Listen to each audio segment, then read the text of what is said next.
Student मैं मेरे सामने एक क्वेश्चन आया है। बहुत ही इजी सा क्वेश्चन है। इस क्वेश्चन में बोल रहा है कि एक्सेलरेशन क्या होगा, सिस्टम का पता करिए। तो देखिए सीधी सीधी सी बात है कि ये मास अगर 2 kg है तो इस पर नीचे की तरफ जो फोर्स लगेगा वो 2g हो जाएगा और इस पर जो नीचे की तरफ फोर्स लगेगा वो 1g हो जाएगा। ठीक है, तो हमारा जो एफ नेट हो जाएगा, F net is equal to कितना हो जाएगा, 2g माइनस 1g।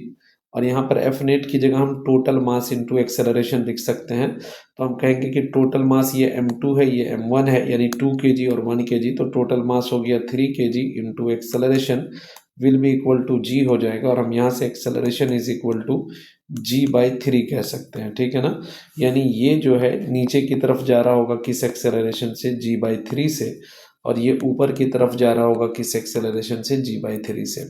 तो ये तो सिंपल सा क्वेश्चन था जिसको आप इस तरह से आसानी से सॉल्व कर सकते हो।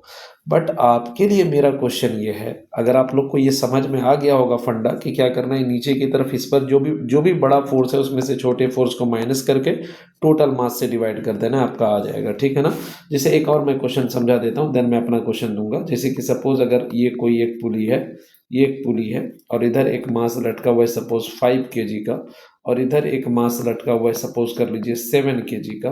और अगर हमें एक्सेलरेशन पता करना है तो इस पर जो नीचे की तरफ फोर्स लगेगा 7g, इस पर नीचे की तरफ फोर्स लगेगा 5g। तो आपका एक्सेलरेशन हो जाएगा, टोटल फोर्स इधर 7g है इधर 5g है, तो हम कहेंगे 7g minus 5g divided by total mass यानी 12, यानी 7 + 5 12 हो जाएगा। वी कैन से 2g/12 हो जाएगा। ठीक है, ये बात तो आसानी से आप समझ करके इसको सॉल्व कर सकते हो। और g की वैल्यू चाहो तो आप 10 रख सकते हो, तो 20/12 यानी कि 20/12 का मतलब हो जाएगा 10/6, मतलब 5/3 आ जाएगा। लेकिन मेरा क्वेश्चन ये है आपसे कि अगर सपोज कर लीजिए कि यही हमारा पुली है और इस पर इधर की तरफ एक ब्लॉक रखा हुआ है जिसका मास सपोज 2 kg है, और इधर की तरफ यहाँ पर मैं एक फोर्स लगा देता हूँ नीचे की तरफ। ये फोर्स मैं लगा देता हूँ कितने का, तो मैं लगा देता हूँ सपोज 3g का फोर्स लगा देता हूँ। और यहाँ पर एक्सेलरेशन आपको पता करना है।